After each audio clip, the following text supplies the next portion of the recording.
Have you ever wondered what kind of person turns a camera toward their victim? Not to remember them, but to record their final moments. These killers didn't hide in shadows. They documented their own brutality. Each frame captures a mind unraveling, a motive mutating, and a life slipping away while the lens keeps running.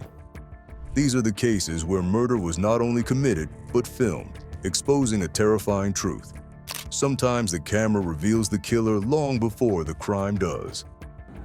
I can't breathe, babe. Oh. That's what I feel like when you drink on me. Sarah!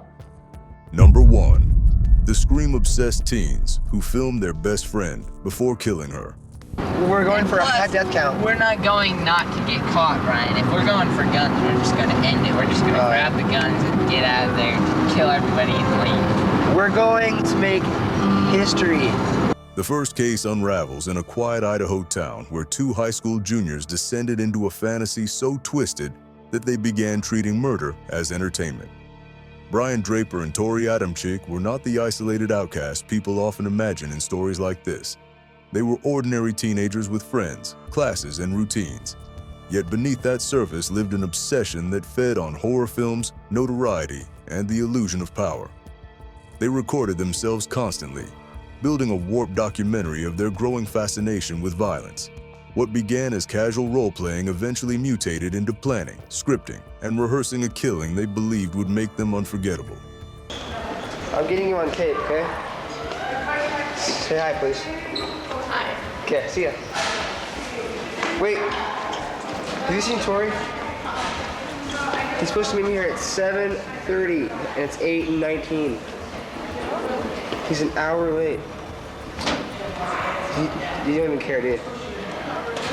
Okay, see ya. Their fixation escalated when Cassie Jo Stoddard entered the picture. Cassie was bright, responsible, and well-liked. Everything the boys secretly envied and resented. Brian's crush on her created a painful mix of insecurity and rejection, and instead of coping with it, he allowed the bitterness to deepen. Tori fueled it further with fantasies of becoming legendary criminals. The camera they carried became their confessional, capturing hours of rambling monologues where they tried to justify their desires. Each recorded moment pulled them deeper into a story they were writing for themselves, one where morality no longer applied.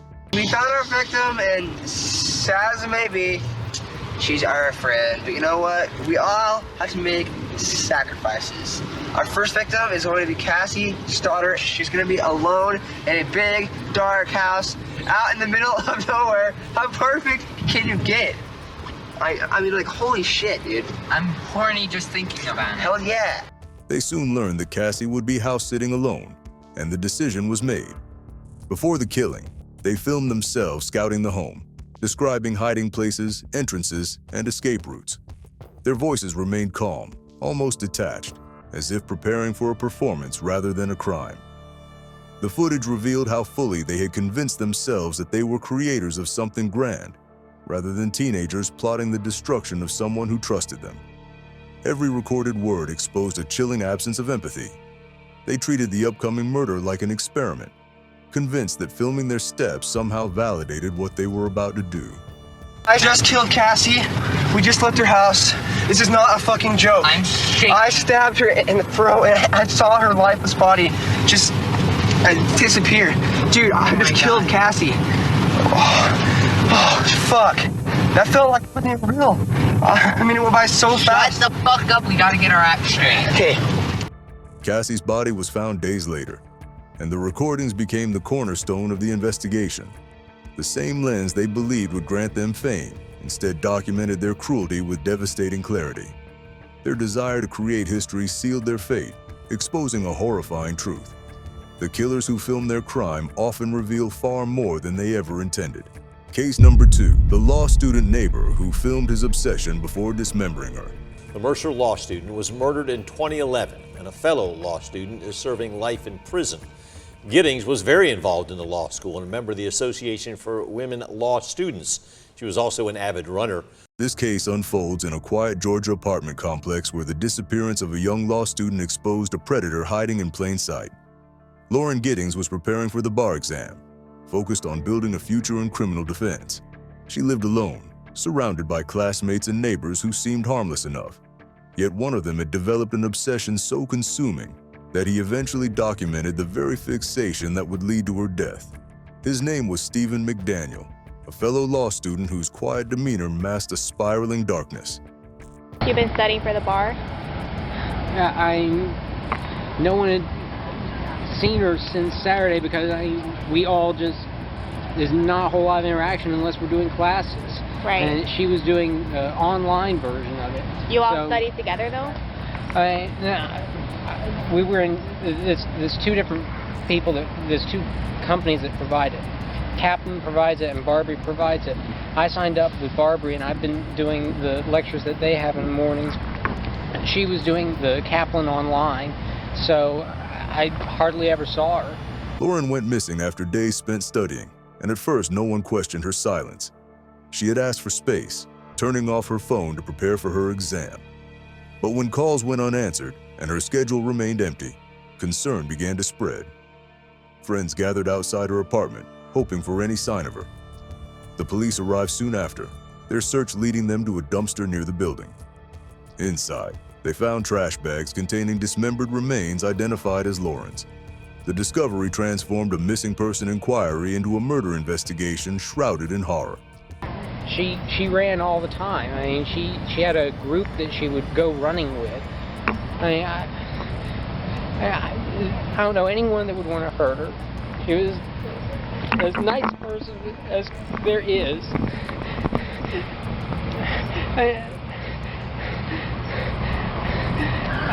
Was she moving soon? Did you know anything about her? Yeah. She was going to be moving out today. She was supposed to move out today because someone else was going to be moving into her apartment, a new law student. As officers canvassed the complex, they interviewed neighbors, including Stephen. His appearance in a local news interview would later become one of the most disturbing elements of the case. His voice trembled as he spoke about Lauren's disappearance, yet something in his demeanor felt rehearsed, as if he were forcing himself to mimic concern. His sudden shift from calm explanations to visible distress during the interview caught investigators' attention. What they didn't yet know was that Stephen had been filming Lauren without her knowledge through her window, storing clips of her most private moments. Stephen's interrogation revealed an unsettling stillness. He answered questions in clipped phrases, avoiding detail, avoiding eye contact, and clinging to silence whenever possible. Meanwhile, detectives searched his apartment and uncovered alarming items. A master key granting access to every unit in the building, stolen underwear belonging to Lauren, violent pornography, and hidden video recordings showing his fixation. The apartment told a story he refused to speak, one of stalking, intrusion, and escalating obsession. The evidence left no doubt. Lauren had been targeted long before she vanished, monitored by a man whose fantasies had overtaken reality. Her final moments were preceded by a predator's careful planning, driven not by sudden rage, but by a calculated desire for control. Stephen McDaniel was arrested and later accepted a plea deal to avoid the death penalty, receiving life in prison. His chilling recordings and false performance before the cameras revealed a truth that still haunts investigators. Sometimes the killer is the one standing closest, hiding obsession behind a soft voice and an unbroken stare. Case 3, the sisters who filmed their revenge beating and turned an affair into a homicide. I will murder you. I will murder you. I will murder you. I will murder you. I will murder you. This case begins not with a calculated stalker or a planned ambush, but with a confrontation driven by jealousy, rage, and a disturbing willingness to document violence. In August of 2022, two women, Antonetta Stevens and her younger sister, Janine Gonzalez, crossed paths with a woman they believed had been involved with Antonetta's fiancé. Instead of choosing distance or seeking answers, the sisters escalated the tension into a brutal assault that would later be recorded and examined frame by investigators searching for the truth. What began as a personal dispute spiraled into a killing captured on video by the perpetrators themselves. Stop, you're so lucky my nails is hurting because I was really do worse to you right now. I will do worse to you. I will do worse to you. I will do worse to you. That's why he was trying to protect you, but now he don't care for you to get your ass beat. Earlier that day, Antonetta had confronted her fiancé about a suspected affair with his co-worker, 30-year-old Ashley Bocanegra. Emotions flared, accusations erupted, and the suspicion that Ashley had crossed a line consumed Antonetta's thoughts. When the sisters saw Ashley at the apartment complex, the confrontation became unavoidable. Fueled by anger, they followed her across the courtyard, their footsteps quickening as the situation shifted from confrontation to attack. Janine, only 17, lifted her phone to record everything, treating the violence as proof of loyalty rather than evidence of a crime. Yeah. You know he's come out here up, right? He's in the house with our son. The footage revealed a chaotic scene, hair pulling, blows landing without restraint, and Ashley struggling to escape as the sisters circled her. The camera captured every moment with chilling clarity. What the sisters perceived as justice was, in reality, a merciless beating inflicted on a woman who posed no immediate threat. Ashley's pleas were ignored, her injuries mounting with every passing second. The violence continued until the sisters decided they had delivered their message. Ashley stumbled away, dazed, bruised, and barely able to walk, unaware that the damage inflicted on her body was already becoming fatal. Hours later, Ashley's difficulty breathing forced her fiancé to rush her to the hospital. By the time she arrived, her condition had deteriorated to the point where she required a ventilator. Internal bleeding and severe trauma overwhelmed her body, and despite medical intervention, she died from her injuries. What Antonetta and Janine had framed as a moment of emotional retaliation now stood as a homicide. The recording that they believed justified their anger instead exposed their intent, their actions, and their disregard for consequences. When investigators questioned the sisters, their initial attempts at denial quickly unraveled. The footage showed unmistakable brutality, capturing not only the attack, but the casual attitude surrounding it. Both were arrested and charged, facing the gravity of a crime they had documented themselves. Their recording became the central narrative of a tragic case, revealing how quickly personal rage can escalate into irreversible violence when the camera becomes a spectator, rather than a witness to truth. Case 4, the suitcase game. The girlfriend who filmed her boyfriend, begging for air. Some murders unfold in silence, but this one unfolded on video, capturing the final moments of a man trapped inside an object never meant to hold a human being.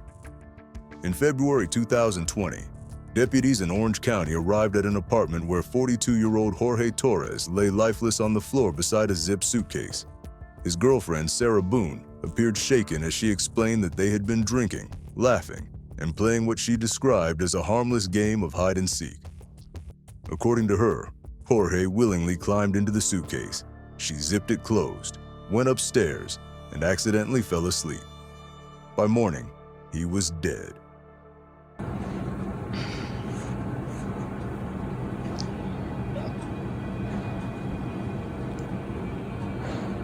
Sarah. Her story at first seemed strange, but not impossible. Yet the scene felt too calculated, too staged, and too calm. Detectives began asking questions, and Sarah repeated her claim that it had all been a terrible accident. But what unfolded next erased every trace of uncertainty.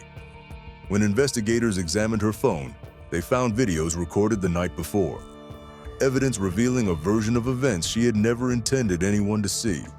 These recordings transformed the case from accidental tragedy into chilling premeditated cruelty. For everything you've done to me. Sarah. For everything you've done to me. Sarah. Fuck you. Sarah. Fuck you. Sarah. Stupid. Sarah. That's my name. Don't wear it up. Sarah. I can't fucking breathe, babe. Seriously. Yeah, that's when you do when you choke me. Sarah. Sarah.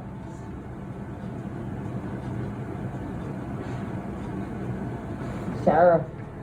One of the videos showed Jorge trapped inside the suitcase, his voice strained as he repeatedly struggled for air. Sarah's voice remained steady, mocking, and dismissive as she filmed him. Her tone lacked urgency or concern, revealing a disturbing disconnect from the suffering unfolding in front of her.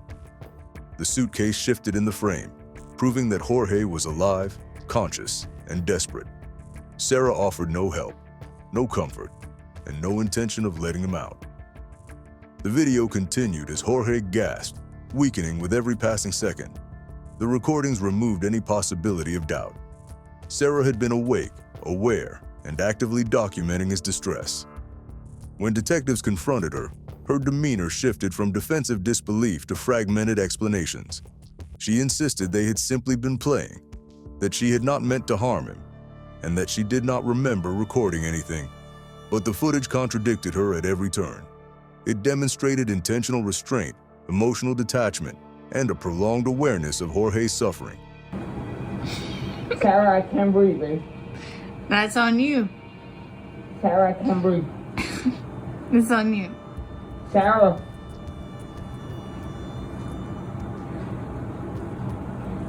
Real or ransom. Might want to get video for it extra. Because I got this. Sarah. Real or ransom. Sarah.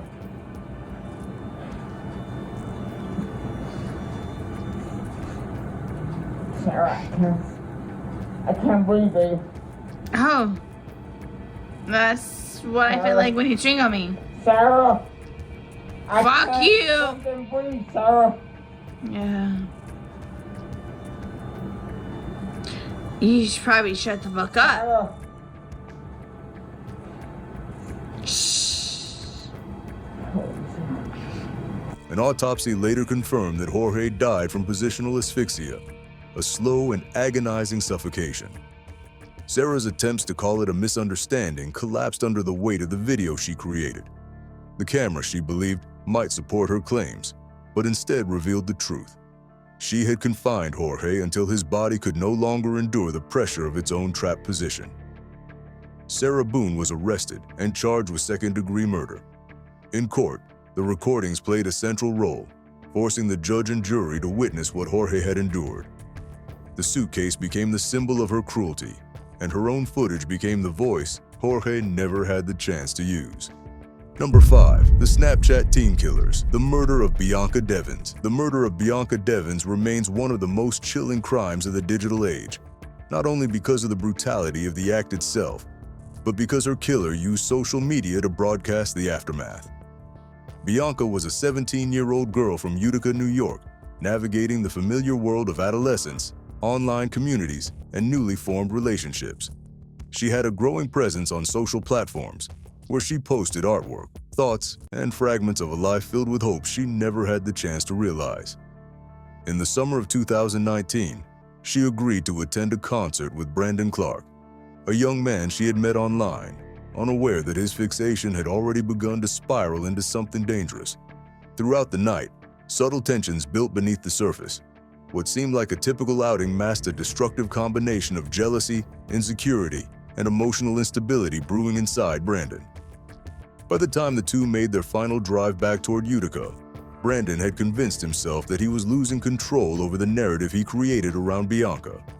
Instead of confronting his emotions, he allowed them to twist into rage. Bianca, exhausted from the night, eventually fell asleep in the passenger seat, unaware that the man beside her had already crossed a line in his mind. The crime took place in a secluded area, hidden from public view, but not from the camera Brandon carried with him. As the horrific act unfolded, he documented the aftermath on his phone, capturing images that would soon be uploaded across multiple platforms. The violence was swift, driven by possessiveness and the illusion that ending Bianca's life somehow preserved his control over her. He then posted the images on Discord and Snapchat, allowing strangers to witness a tragedy that should never have been seen. The photographs spread rapidly, igniting shock, disbelief, and outrage across the internet.